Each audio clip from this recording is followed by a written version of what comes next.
For this morning's closing comments, please welcome Kenzie Tillit, senior student athlete from the soccer team. Once upon a time, there was a young girl from the small town of Carson City, Nevada, who had big dreams. She dreamed of playing soccer at Division I school while studying to become a world-famous architect. Those dreams started to come true when this little girl got recruited to play for the women's soccer team at the University of Colorado, where they also happened to have one of the top environmental design schools in the nation. She went on to win 4 national championships, finished top of her class, got hired to build a $1 billion ski resort immediately out of college, and that's the end. Thanks, guys. Okay, so that's not exactly how my college experience panned out. But it wasn't too far off in my books. I made it to the NCAA tournament 3 out of my 4 years here at CU, and even made it all the way to the Sweet 16 my freshman year. I was able to travel to Spain, play some soccer, but also was able to see some of the most world-famous architecture by the astounding Gaudi. I may not have become a world-famous architect that I dreamed of, yet, but I did get the opportunity to design and build a fully functioning shower house up in the mountains of beautiful Taos, New Mexico for a spiritual community called the Lama Foundation.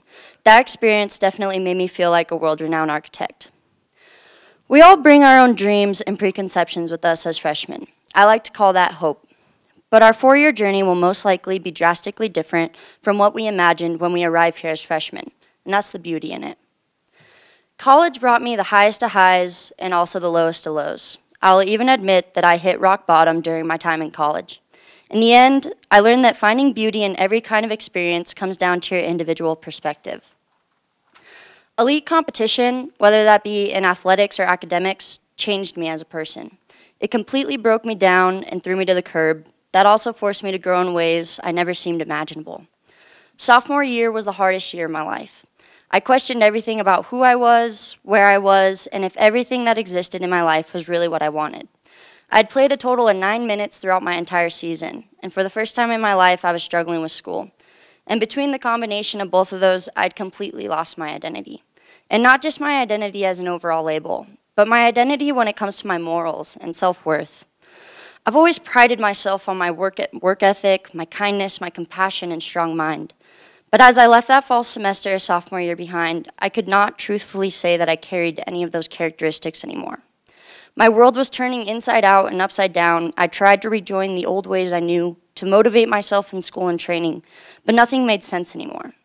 I left for winter break after that fall semester confused, considering not returning to Colorado. Needless to say, that would have been the worst decision of my life. What I learned over that winter break was perspective. When things get hard in life, it's easy to play the victim. It's easy to throw in the towel. It's easy to simply give up on yourself, what you stand for, and everything you've worked for. With a shift of perspective, all those thoughts can change. Instead of feeling sorry for myself about why these circumstances had panned out the way they had, I began to think that maybe everything was happening to me for a reason. Now, I know that sounds cliche, but throughout my childhood, my life had been handed to me on a silver platter. Athletics came easy, school came easy, friendships and relationships were easy, and all of a sudden things were not easy and things were not going my way. That winter break brought about a turning point in my life when I got recommended to read a book by a friend who had gone through a similar experience. This book ended up changing my life forever. That book was called Way of the Peaceful Warrior, a book I highly suggest for every single person in this room, whether they're a student athlete or not. This book is a true story, well, a true story depending on your perspective in life, about Dan Millman, who's also the author. He was a national champion gymnast at the University of California, Berkeley, and went on to be an Olympic gold medalist as well. Dan Millman brought about a change in my goals in life, both physically and spiritually. A reviewer of the book said it perfectly. It's hard to find words to explain the experience, but this book helped me find an inner peace stronger than I have ever known. It was not coincidence that at the end of my sophomore year, I got a fern leaf tattooed on my left arm. Ferns are incredible organisms, and we can learn so much from them. Like each of us, the fern contains all the information needed to grow within its structure. The tightly curled fronds of young ferns are decepted, and it would be impossible to guess what a full-grown fern would look like at this stage of development. Humankind is the same. Our consciousness must be awakened through life experience, learning, and awareness. Like the fern, we grow and flourish if we unfurl toward light or truth. The more we unfurl, the more the stems of our true nature begin to show as we loosen, surrender and soften, releasing and opening as we let go of old stories and rigidly constructed belief systems which contribute to negative patterns of behavior. This book helped me unfurl to the love and light in my life. The first lesson the book taught me is that the mind, not other people or surroundings, were the source of my moods. As easy as it was for me to blame everyone else for my circumstances, I had to swallow my pride and admit that it was my own mind and preconceptions that were causing my anger. I had to stop seeing the world through a viewpoint of my personal cravings. Quoting Dan Millman, "Life is not suffering, it's just that you will suffer it rather than enjoy it until you let go of your mind's attachments and just go for the ride freely, no matter what happens." I'm part of the generation of participation trophies, getting rewarded for merely showing up. So then, how would I know how to react to an act of hard work that is then not immediately rewarded with a physical or tangible reward? I was in a position where I was giving my all on the field and in the classroom, but not seeing a tangible payoff for the hard work. I found myself craving something tangible, something to hold on to reward me for the hard work I was putting into my daily life. With my new perspective, I had my first aha moment. I realized that I'd never learned self-appreciation or self-love or simply how to receive a reward or even reward myself with something non-tangible, such as words or emotions. All these years I had been sustained by an illusion, happiness through victory. And now that illusion had burned to ashes. I was not happy or fulfilled by my achievements. During these times, I kept finding myself thinking of a quote in Way of the Peaceful Warrior. It convinced me that in order to rid myself of my old patterns, I needed to focus all my energy not on struggling with the old, but on building the new. And for me, that was building a new relationship with soccer, with academics, and most importantly, myself. A relationship of love and acceptance without any outside interference. When I returned to CU for my sophomore spring season, I came with a whole new set of tools and a different perspective. I was going to make non-tangible rewards, like a coach or teammate recognizing my hard work, enough for me to be happy with myself as a person every day. This meant surrendering to the idea of controlling the controllable and letting go of the uncontrollable. I came with new priorities and new perspectives about college and soccer. I was going to do my best and control what I could control.